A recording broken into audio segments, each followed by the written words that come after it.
I am going to cover some of my little tricks and secrets on Delaware River smallmouth. So I'm going to cover a few things for everybody who's crazy enough to go out and fish when it's really cold out on the Delaware River.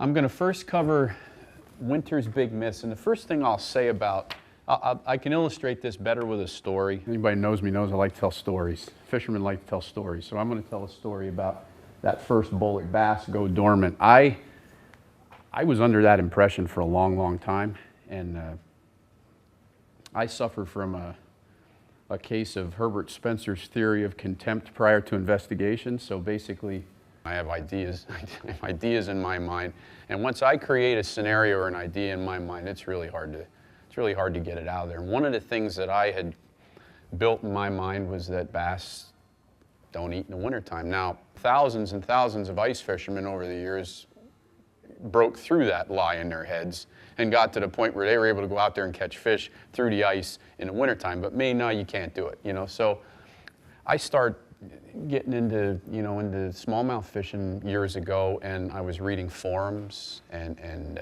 websites, other people's reports. And I'm seeing like guys in Virginia and Maryland and Indiana was one that really surprised me, New York, Vermont, catching smallmouth in 34-degree water in the wintertime on things like hair jigs and jerk baits and creature baits and little. I saw one guy, the one that baffled me the most was this guy. This guy put a report up one time and he said, my favorite lure is a Zoom centipede. It's an ugly looking, it doesn't look like anything. It just looks like this big ball of rubber with ridges in it. It doesn't look like anything that but that's his favorite. And I'm like, man, these guys are catching fish in wintertime. Now, I made a decision to guide full time. So if I'm not going to figure out how to catch fish in the wintertime, it's going to be a long winter because I'm not going to have a whole lot of money coming in, and the bills keep coming. So I have to figure out a way to try and catch these fish so I can lure people to come out. You don't want to come out in the wintertime so as it is because it's cold and there's a lot of things against you out there. But if I can show people and teach people that you can catch some of the biggest fish of your life in the wintertime, I'm going to have an opportunity to do this. So I had to go out there and I read a ton. I talked to a lot of people and asked people questions. Nothing serves better than on the water experience. Trial and error on the water experience is invaluable. So I went out there, 2 years after I got my first jet boat, and I decided I'm going to have to start figuring this out. And the first 6 or 8 times I went out there, I came to the very simple conclusion. I was right. You can't catch fish on this river in the wintertime. They're not around. They don't eat. They just don't. I had one bass the first 7 or 8 trips I went out there, and it was a little 12-inch fish. And I caught that fish in the middle of the river on a ledge in 10 feet of water, and I was like, I got one. That was the only one in 8 trips. It's like, okay, what? You can't do it. Herbert Spencer's theory, contempt prior to investigation, you can't do this. And I kept reading these reports and kept reading these reports and kept seeing people were doing it. And I'm like, it must just be this river. The Delaware's fickle in August some days. Figure, think about it in January when the water's low and clear and water temperature's 35 or 34 degrees. So I kept doing it. I kept being persistent and went out. And I targeted areas as I read that were slower current, adequate cover, the right bottom structure. And I started beating these spots up, and I wasn't catching fish in these slow, deep pools. And I'm out there one day on the river fishing in one of these slow, deep pools. Know full well the bass are there. I've located them. I know they're there. It's a wintering hole. I know they're there. Can't catch a fish there. And I'm daydreaming. More, for lack of a better way to put it, I'm just kind of daydreaming, and I look over across the river. There's a bank. It's a soft, sandy bank. There was a grass bed there in the summertime, and shad fry laid up there in the fall. And I thought, man, we were catching fish on topwater lures in early November on that pot of shad fry over there on the fall. It was, say, 8 to 10 foot deep, drop off of a bank, and there was some wood cover there, and I don't know, something just told me to go over there and try it. I had a black hair jig on. I went over there and caught 6 beautiful smallmouth between 17 and 20 inches long. thrown right to the bank, just thrown right off the shoreline there. There was a cut there, so there was slack water for those fish. I went crazy. I was like, oh my gosh, look at this. It's February and I'm catching big smallmouth. Ran to the tackle shop, you know, and said to my buddy, I said, I got 6 of them today on hair jigs, and the water was 36. He's like, when are we going? I said, you know, we went out 3 days later. We had 11 between the two of us. Biggest one was 4.5 pounds and 21 inches. Caught some big, big smallmouth. Bass don't go dormant. I thought bass went dormant. I thought when the water temperature dropped below 40 degrees, bass go dormant. Bass slowed down so much that you almost think they do go dormant, but they really don't. And I'm going to show you certain things here that will allow you to go out there and have some success even when the bass slow down as much as they will. Bass don't feed in cold water. They don't feed as often in cold water because they don't have to. They don't burn the calories as often. Bait isn't as accessible in the wintertime. They're opportunistic feeders most of the time, and they do a lot of their feeding when there's bait around, and a lot of times bait isn't around. That water temperature warms up 3 degrees, there might be some bait moving about, and the bass will go eat. So I'm gonna go into all that later. Bass winter in the deepest water. On the Delaware, the water gap right below the Route 80 bridge, there's 55 feet of water in that area. I do a lot of my winter fishing from east and north to the water gap, and in a section up just below the water gap, I've got a 30-foot deep eddy. So when I say deep, fishing-wise, I'm gonna say 8 to 15 or 8 to 18 feet. Let's say that. I'll catch some of my fish slightly shallower than that in the wintertime sometimes. One of my best wintering holes is 6.5 to 8 foot deep. You know, because it's got what the bass need, and there's always some sort of bait there. Forage is not available. Forage is available. Forage is very slow. The shad fry, they're gone usually. They're out of there by late October, early November, they're gone. Smallmouth will feed more on insects. They'll feed more on smaller, you know, invertebrate style forage, but I've caught smallmouth with crayfish in their gullets in February. I've caught smallmouth with, you know, with bigger chubs and bait fish. I had one with a walking stick, like a praying mantis style, 5 or 6 inch insect, this big insect sticking out of a fish one time. So there's enough for them to eat. I have noticed that you know, counter to the Susquehanna fish, they look like lake fish. They look like footballs. The Delaware fish are a little skinnier because there isn't the accessibility to crayfish in the Delaware as much as there is in the Susquehanna. I don't think there are as many. So these fish are more bait fish oriented. And don't hang up your rods and reels after the first frost. Whatever you do, just wear orange. You know, it's hunting season's going on. Put your orange vest or your orange hat on and go out and catch some of the best fish you can. Bass are just not as active. These are just 2 photos of pretty average size smallies for what we catch in the wintertime. That picture there to the right with that crazy guy in the background there, I see a client catch a fish in the wintertime. It can be a 12-inch fish. I get tickled because most guys are out there and they really don't think it can be done. And this was a January day. He was on the boat with us. It was this gentleman and Chris and I, and we had, I don't know, I can't remember exactly, 1 or 2 fish the first 2 hours, and we got to this one hole and we caught, I don't know, 9, 10, we just caught fish, and they were all about that size. A couple were bigger, a couple smaller. And again, I'll go into how we did that day and how we got them fish to eat that day, because we had to make some changes in what we were doing. Winter forage, that first picture up in the right corner, that's a very interesting picture to me, because as you can see, that's a wacky worm tube, and it has a lot of that darkish bluish purple stuff in it. It's got some purple specks in it. The crayfish next to it is a coldwater crayfish. What we found in our eastern rivers is crayfish, when the water temperatures are colder, have a lot of blues and purples. They get dark and they have a load of blue and purple. I'll even notice if you turn one over, if when you're catching smallmouth later in November, if you get the opportunity where they throw up a crayfish, don't just throw it out of the boat. Take a look at the colors on that crayfish and match it up, you know, because the bottoms of the crayfish will be lighter colored, but they'll have these blue and purple blotches on them. And so we'll throw a lot of tubes that have that blue and purple accent to them, and especially late November into the winter, you know, through March. That purplish color is so key to us.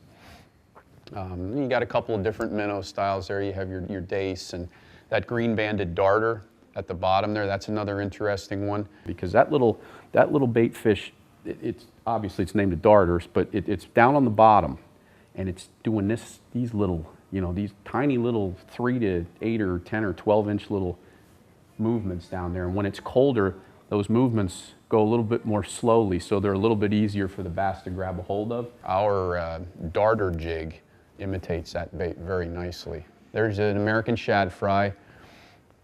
Yeah, most people that know know the Delaware River, they know that the American shad come up in the spring.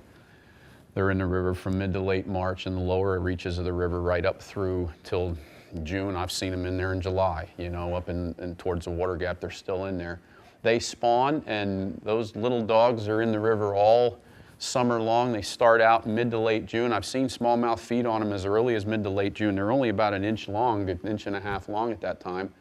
But they'll stay in the river through October and even into November at times before they start moving south. But those juveniles will be migrating from north to south throughout the entire summer and fall. And there's a smallmouth that ate one of those purple tubes there. It's a little clip on boat positioning. And we got higher water levels here from this spring runoff, and boat placement is very, very important. And what I'll typically do in a situation like this is I'll basically let the fish dictate where I want the boat. Now, in an eddy like this is an outer bend, so this is a very big eddy. You can put eddy in quotes, because basically it's just that the current kind of goes on this light bend here, and it stays out in this bank in high water. The fish stack up on this bank because when the water temperatures are lower like it is, it creates a cut or an eddy. And I will kind of alter my position. I'll alter my position based on current speeds and based on wind speeds, but for the most part, I'm going to let the fish dictate. We got here this morning, and because of these levels, I used the United States Geologic Survey real-time river gauge readings, and they tell me that the river is running 9 to 9.5 feet. So my thought was that these fish were going to be tight to this bank.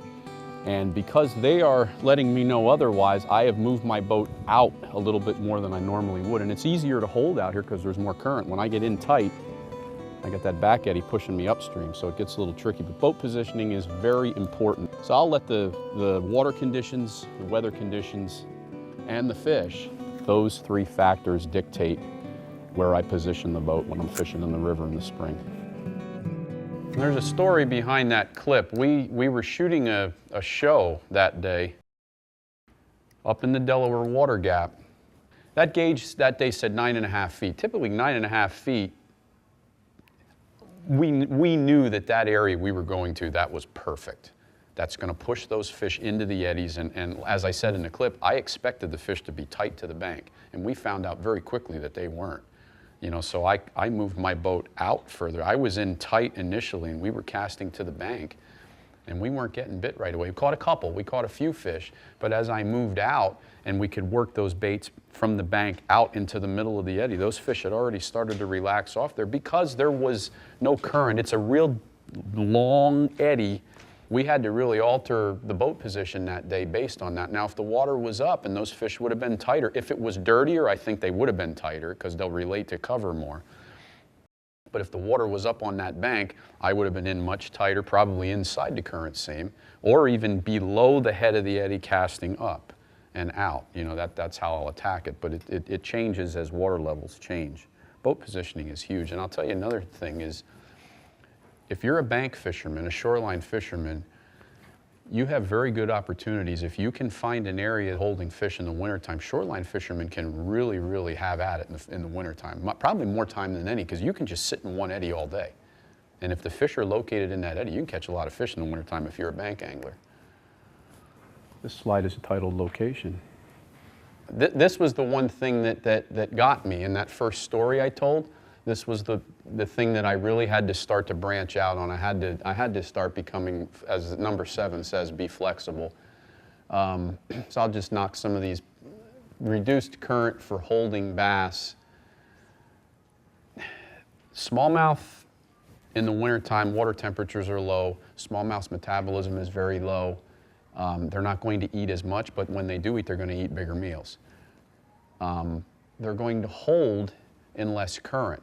They don't want to burn the calories, so they're going to hold in less current. They don't necessarily eat in less current. And I'll get into that again. Do not underestimate the fact that a smallmouth bass in 36-degree water is going to move into current to feed, because they will move into some light current adjacent to the wintering areas to feed. But reduced current will hold your bass. Reduced current meaning, if you look at the photo, if you can just picture it, I don't have it marked, but the top part of the photo, that is an island in the background, and then you've got that strip of water, that's the main chute, that's the main channel of the river. The foreground is the eddy. My boat's sitting in the slack water part of the eddy, and that point coming out is a creek washout. So that's what we call the current seam. Right there's the current seam. That's your, when I say current break or current seam, if you guys watch the show or if you guys read the fishing reports, I use that term a lot. That's it. That's fast water out there, that's your island. Right there is going to be, anytime bass get more active, they're going to move out of this holding area, they're going to move right out to here because it's a conveyor belt for food. It's going to bring food, especially when the water begins to rise. That first day on a rise, those bass are going to be positioned right here. They're going to be right inside that break, even in the wintertime. They will move right to this current seam. They'll still have protection. They won't be burning the calories holding in the fast water, but they've got this current bringing them all the food in here, so they're going to be right in that area. As the water drops and starts to clear, they're going to move back in here and they're going to sit. And they're going to maybe, you might get 1 or 2 fish on an afternoon day from 10 a.m. to say 1 or 2 o'clock that might move up in here where this water warms. You might get a bait fish or a crayfish that'll get juiced up from the warmer water, and he might move right up in there and try to get a quick meal. Timing's everything. Adequate cover during high and low flows. This specific eddy has a ton of wood in it. Adequate cover can be, you name it, it can be boulder cover, it can be ledge cover, it can be wood, you know, anything that'll keep the bass there in high or low water. This specific eddy, if you take notice, the bank will be way back here. This eddy kind of comes around like this. So this point, when this water comes up 7 feet, this is still going to be protected back in here. So those fish, now they'll be back in here as the water's lower, but as the water gets higher, they're going to move back in here because there's still going to be protection, regardless of the water levels. Smallmouth seek security. They like security, they like stability. That's why some of the best fishing you're going to find in rising water, lowering, receding water is going to be, I love the period right when it first starts to slowly come up, and the time right after the crest, when it just starts to fall. Those are my 2 best times, my 2 favorite times. Adequate forage opportunities, again, go back to the first story I told you where those shad fry were there from the fall to the winter. And again, they'll eat insects in the winter. They'll eat little invertebrates. They'll eat bait fish. They'll eat those darters and all those minnows. But the best places are going to be areas where they don't have to work real hard to find that. And again, I'll get into, well, number 6. Go to number 6. Adequate forage opportunities are going to be increased on a west-facing shoreline eddy and pool because your west-facing bank is going to have the sun on it. And that sun will warm up that water, water temperatures will spike, and some bait fish will start to get more active. I want to be there when a bass gets active. I could sit like I did those first 8 or 10 trips and try to catch inactive fish in the deepest, slowest water. I went over to that one bank where the bass got more active and caught 5 or 6 fish. I'd be much happier finding active fish. I like the dumb ones, man. The dumber the better as far as I'm concerned. Transitional bottom, that's a very important aspect of winter fishing. I like a soft, sandy or gravel bottom.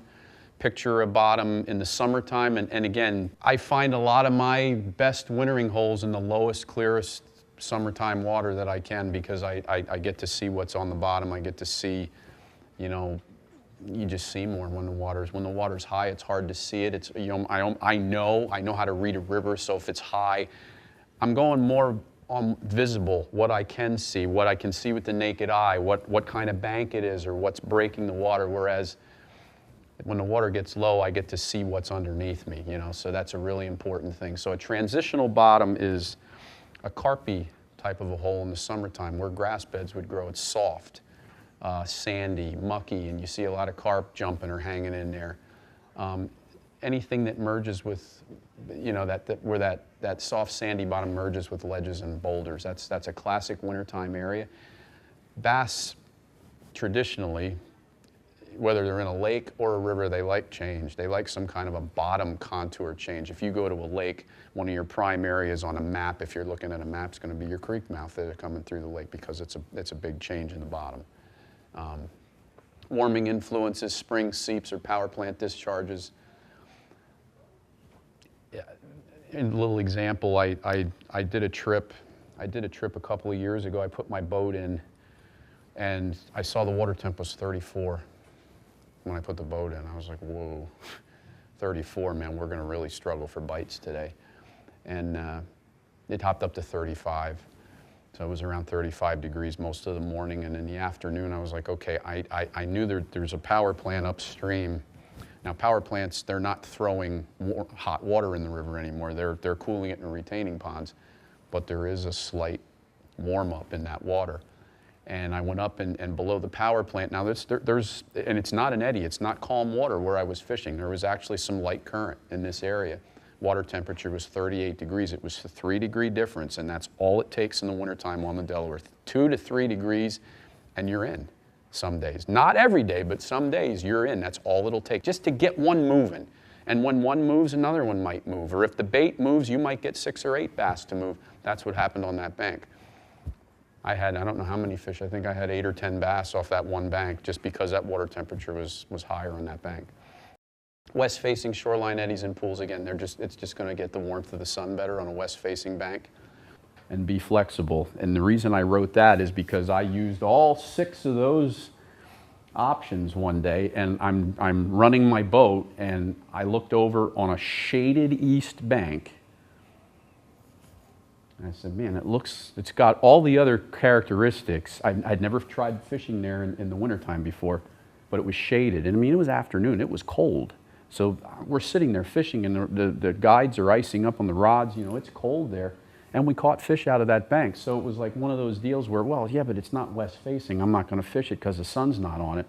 I just went over there and fished it and caught fish out of it. So don't, you know, I put that in there to be flexible. Just if you know something, if experience has dictated otherwise, try something. Try something different. Give it 15 minutes or a half an hour. If it looks good, try it. If it's no good, then you exit off the chart for next time. On the water experience, it's invaluable. You know, I read a lot. I went to a lot of seminars. I listened to a lot of things on the internet, and I went out there, and some of my best wintering holes are in shaded afternoon banks on the east bank. You know, so I say west-facing shorelines. Try them all. Try everything, and go out there and take the tips and the lures that I'm going to talk about and try this stuff.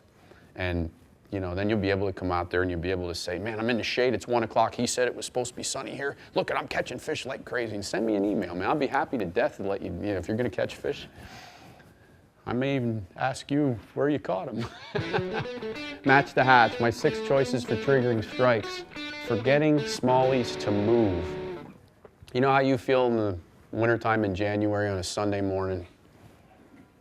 I don't want to move either. You know, it's like I'm under the covers, and you just want to kind of nuzzle in and just get comfortable.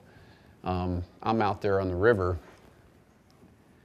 When the bass are in that kind of a mood, that makes my day very difficult. So I have to try to get smallies to move. And there's a couple other factors that will get smallies to move. One of them is rising or receding water. That'll get smallies to move. Rising water, they're going to push the cover, they're going to push the shoreline. Receding water, they're relaxing back off the shoreline. Thermal time, sunlight is going to get them to move. Concrete warms up. Anything on the shoreline will get those fish to move in. And again, they're going to move when bait moves. They're going to move when bait moves. If they're hungry, the feeding bass, if they want to eat, those are the ones that are going to move when the bait moves. So I got to get the bait to move. If one of those factors isn't working in my favor, I got to come up with some lure that's going to get a fish to move. And in a winter situation, I believe that every cast, I got my lure in front of a fish, because I've located the wintering holes, so I know they're wintering there. There might be a slight differentiation as to where they feed within an eddy or a pool on any given day. One day they might be at the head of the eddy if the water's high. One day they might be out in that little tail out where the current's a little bit slower. But for the most part, I know once I figure that out, I'm going to have my lure in front of fish. Some days they're going to want that hair jig. You know, I like a rabbit hair jig. Fox is real good, bear is real good. That's a rabbit hair jig there. And when you drop that into the water, it pulsates. It gives itself its own life. So I can sit that lure on the bottom in front of the fish and I can sit there. I don't have to move it. It's just pulsating back and forth. It has its own life. It creates its own life. Very, very important for a fish who's just sitting there in 35-degree water, doesn't want to look at anything, just sitting there looking at that jig. You know, and if I move it, I might move it 6 inches to a foot. It's not necessarily going to swim and keep looking at it. It's going to stay back here, so every time I move it, it's going to be getting further and further away from that one fish that might eat in that hole. So the longer I can let it sit there with its own life, the better shot I have at getting that fish to feed. That's that darter jig. That one right there, that's that green banded darter I showed you, that jig, we make that jig with, the body has that darter style profile, but we put those little skirts on there because again, like I said with the hair jig, when that bait's on the bottom, it sits and that tail kind of goes in like almost a J or a C shape and it just lays there like that. And that little skirt, there's only 6 or 8 strands on that skirt, that gives it its own life. That skirt gives it its own life when it's sitting still. Those little tentacles just kind of move back and forth. No matter what you see on the surface, if you see a pool that's dead calm, when that jig gets on the bottom, it's a river. There's going to be some sort of movement or some sort of current that will eventually move that hair or move those tentacles. Tubes are a 12-month out of the year knockout lure for smallmouth no matter what. I believe I may not be 100% accurate on this, but until somebody proves me wrong, I believe that a smallmouth's favorite bait is a crayfish. It'll take lobster dinner over fish any day.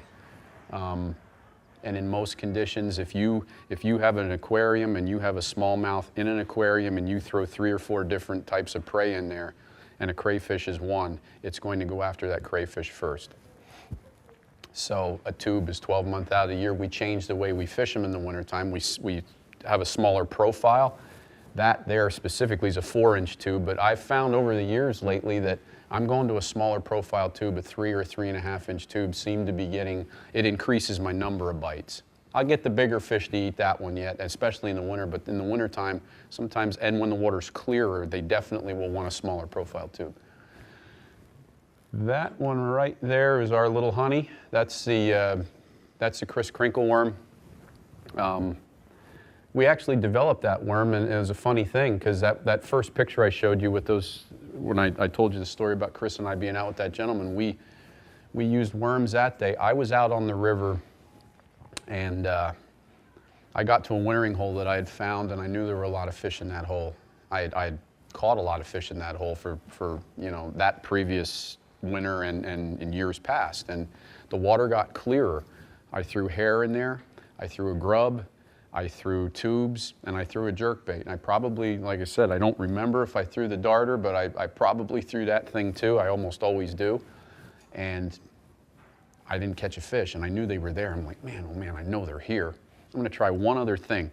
I was sitting at a trade show one time in my booth, and I had a guy throw a little pack of hand-poured drop shot worms, a little 3 3/4-inch drop shot worm, like 8 of them in a bag. He says, here, try these.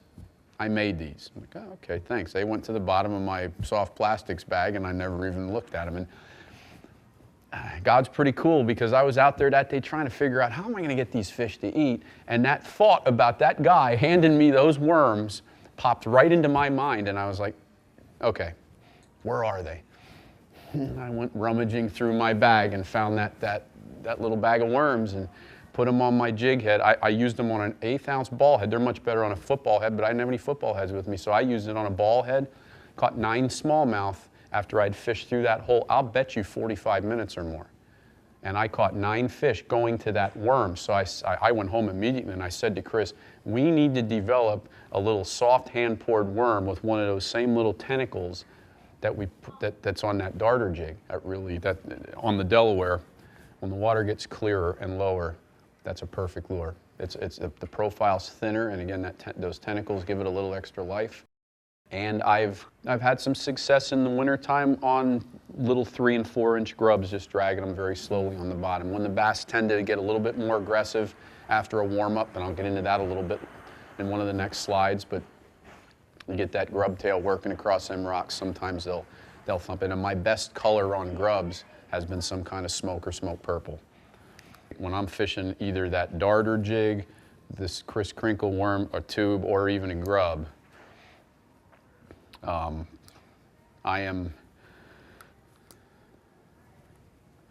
just stuck to my hand. Should have taken the hook off. Okay, that lure hit the water. The first thing I teach my clients, I let it fall till I know it's on the bottom. And I'll always point out to clients what the depth is, you know, but again, most times we're fishing in, say, 8 to 12 feet. In extreme times, I'll go to 15 or more. But most of it's 7 or 8 to 12 feet. So I know it's on the bottom. It's difficult to do this in the wind, too, by the way.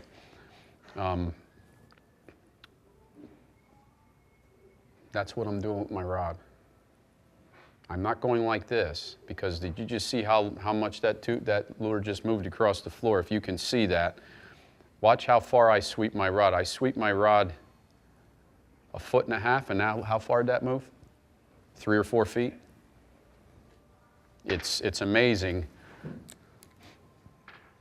Just watch how far the rod sweeps. That's way too much. You do not want to move that jig even 1/4 of as much as I moved it. So this is what I'm doing. Sometimes I'll let it sit for 20 or 30 seconds before I even touch it, because those bass are sitting down there looking at it. I know they're there. I know they're looking at it. I got to get them to eat it. Some days they'll want it hopping a little bit. Some days they don't want it at all. You know, you got to find out what they want. And that's real key. But that's how I tend to also get in trouble when I do this, because I like to hold my rod tip really high. And I'll go into what kind of rod you want to use later, but I like to hold my rod tip really high. And when you do that, one of those little dogs is going to hit me right there at times, and I'll reel down. Now, I teach clients, especially in the fall, because you don't have as much time in the wintertime. I've had more fish in the wintertime hit a bait and spit it, more so in the winter than any other time of the year, because if it doesn't taste real to them, it's gone. But they'll eat it, and you'll feel that tap, you'll feel that tick, that beautiful feeling that you feel through a good graphite rod whenever a fish hits a jig. I'll teach my clients to reel down and then set, because you always have, in a river situation, it's very rare that when your line enters the water, it's very rare that the line is actually straight down from where you see it enter the water. There's current, so you're going to have to, it may be anywhere from 3 or say 6 inches of line up to 2 or 3 feet of line you have to make up. I'm a huge hook setter. Guys will laugh, what are you doing? You know, guys on my boat laugh at me because I set the hook so hard. But I don't miss as many fish because I set the hook so hard, because you're moving, you got to move a lot of line. So that's one key. Again, that first cast, it's so important with the first fall. You know, right when the lure hits the water. Don't engage your reel and miss that first 8 or 10 feet. Let it fall straight down on a slack line, because it's going to be very rare that you'll have to worry about a fish hitting it on the fall in the wintertime. It will happen occasionally when they're more active, or if you hit one on the head. It may hit it on the fall, and you got to be quick then, because they'll get it deep. But for the most part, that's not the way it's going to work when the water temperature is below 40. And again, wintertime, we're talking below, say, 42 degrees. I say 42 and under when I say wintertime fishing. You know, cold water fishing, maybe 45 to 50 and under, but wintertime, most of my fishing in the wintertime is under 40 or 42 degrees. And suspending jerkbaits, don't underestimate how effective a suspending jerkbait can be in 35 or 36 degree water. If you get one of those warm-ups in the afternoon, it'll get bait fish moving up on those banks, or on a drop-off, or on a flat. And The right colored suspending jerkbait, that's key. Color is key a lot of times in the wintertime. Gold, smallmouth love gold. They really like gold. Gold is always a good option in the summertime, or in the wintertime, in the summertime too, and in the wintertime. And anything that's going to look like the shad fry, any kind of a white or silver, you know, chromy looking shad colored jerkbait. Those are all usually pretty good jerkbaits. I like deeper diving jerkbaits in the wintertime because the bass aren't going to move up as quickly to get it unless they're up shallow, you know, if a warm-up moves them up shallow. But throw them, you know, have a jerkbait tied on when you go out there because, quite frankly, you can actually get some decent numbers of fish on the Delaware. If you get a spike of 3 or 4 degrees on an afternoon, you can have a flurry of 6 or 8 or 10 really good fish on a jerkbait if you find a spot that they move in to feed on some bait fish that also may have gotten a little spunky from the warm-up. You know, today's water temperatures were pretty chilly on the Delaware River. While a lot of our fish this time of the year will come on jigs and tubes, slower presentations, I will always have a suspending jerkbait tied on one of my rods. It's called a suspending jerkbait.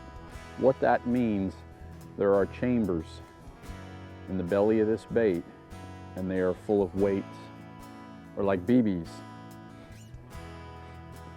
The lip will determine how far the bait dives, but these weights will determine whether it floats up or sinks, and they have this specifically balanced. The trick to these jerkbaits is the pause. Once the fish allow you to decide what cadence you want to twitch, the pause is the key because those weights allow that bait to stay down in front of the fish. I'll pause this lure sometimes 15, 20, 25 seconds. It drives me crazy to have to do it that way, but in order to get bites in this cold water, you have to do that. And those weights and that make this bait suspend are the key to that success. Try that the next time out with a jerkbait. I didn't even feel him grab it. Oh boy, it's a good one. That's a good fish. I didn't even feel him grab it. A lot of good quality fish. No hogs today, but a lot of good quality fish. Got the old Coldwater head shimmy going. I love that. Come here, Bubba. Good way to land a fish. I want a jerkbait stuck in its mouth too. She crushed it. She got the head treble too. How about that?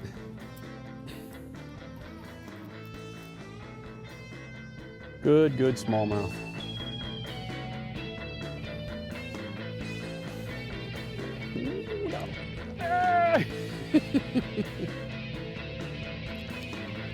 Boy, that's fun.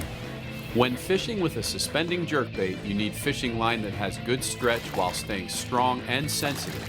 Gamma Polyflex copolymer line provides the tenacity and suppleness you need to feel those subtle cold water bites. That's a good tip for jerkbait fishing.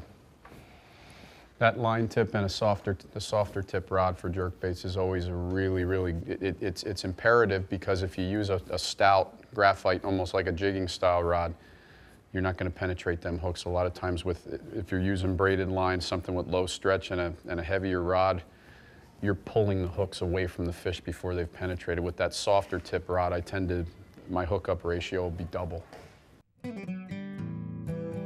My little secrets for winter success. Let's go over them really quickly. Choose your time wisely. 2 days or more into a warming trend drastically increases opportunities for feeding.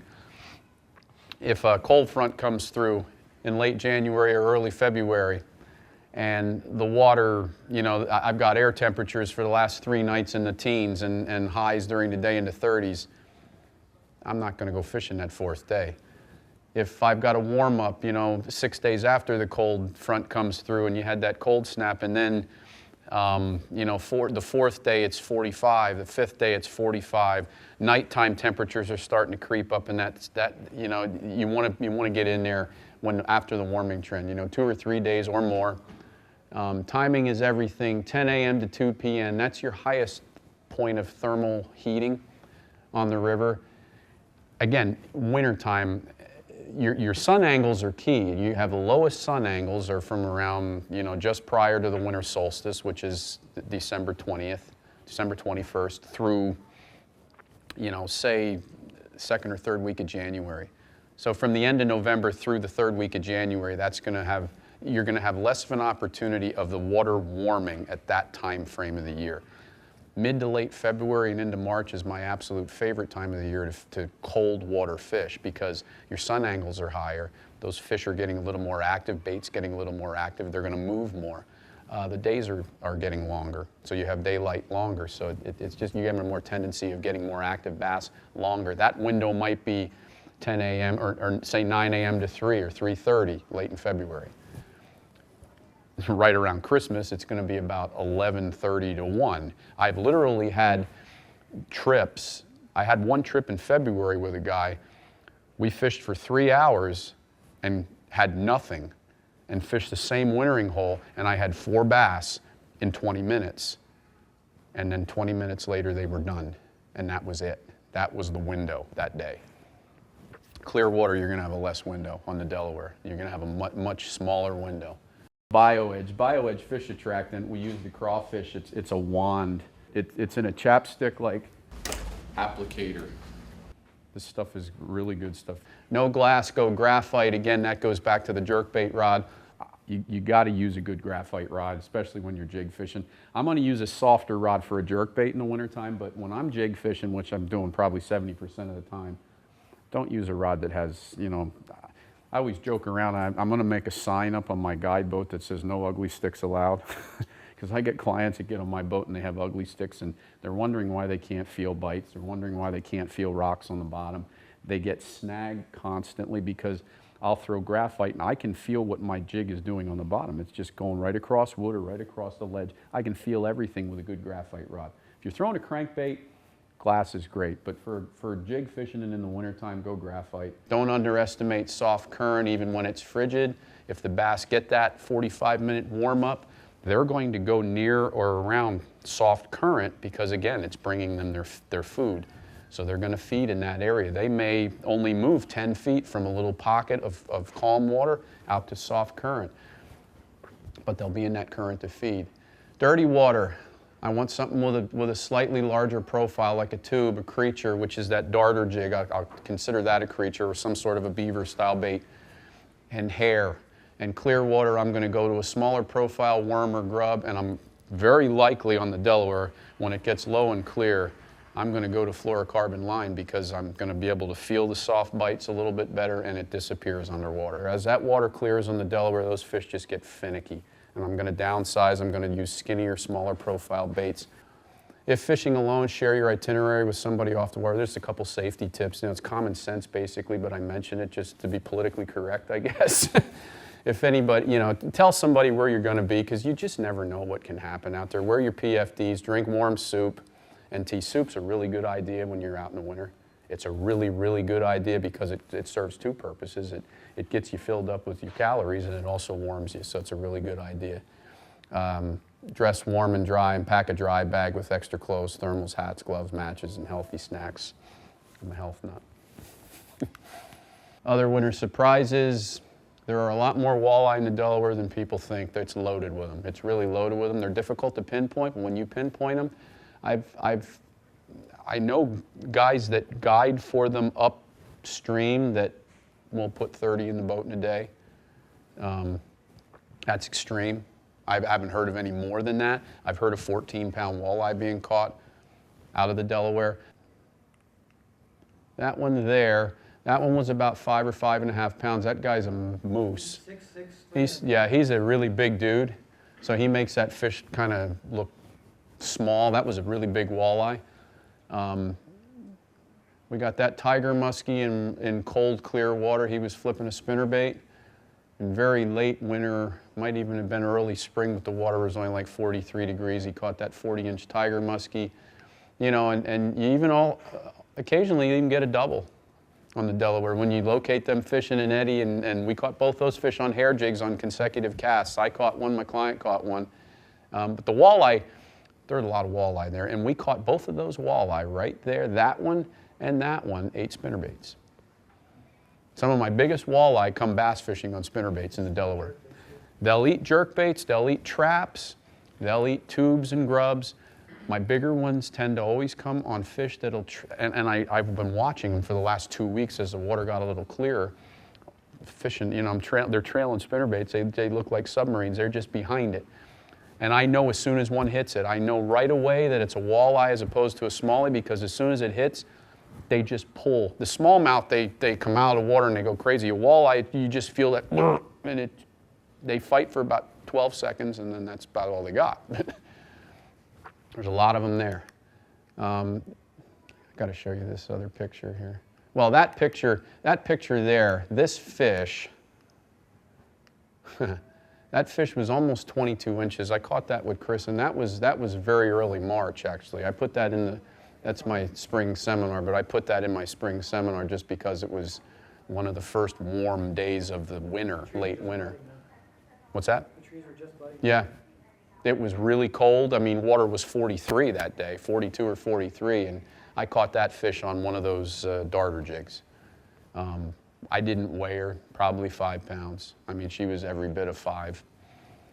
Look at the tail on her. I mean, she's got such a big tail. They're there, man. There's a lot of fish that size there, and this is the time of the year to get them. If you want big fish from mid to late October right through to probably early to mid-April, you know, so there are a lot of other options out there. We run into a few trout as well from time to time on the Delaware. The Delaware is such a sleeper of a fishery because it's fickle, because it's difficult to figure out, and because we have so many good rivers in this area. It tends to be down on people's list, which I'm pretty cool with sometimes, because a lot of times, in the wintertime especially, there is nobody else out there on the water with me. I am alone.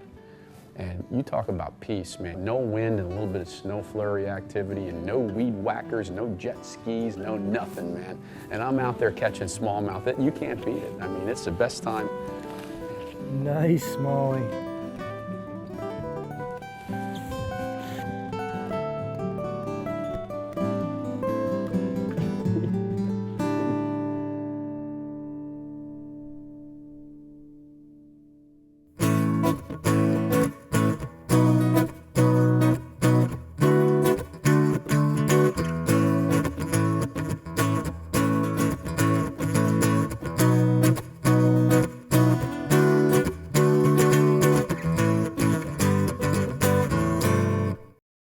Nice fish. What's his secret?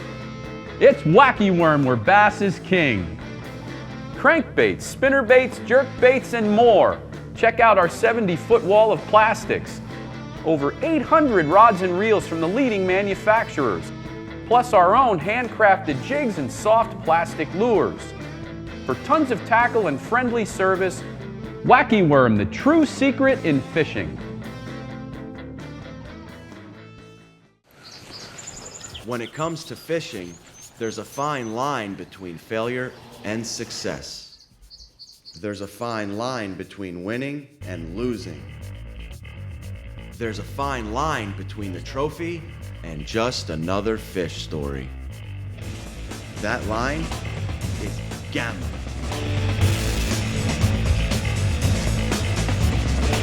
Gamma, molecularly altered fishing line.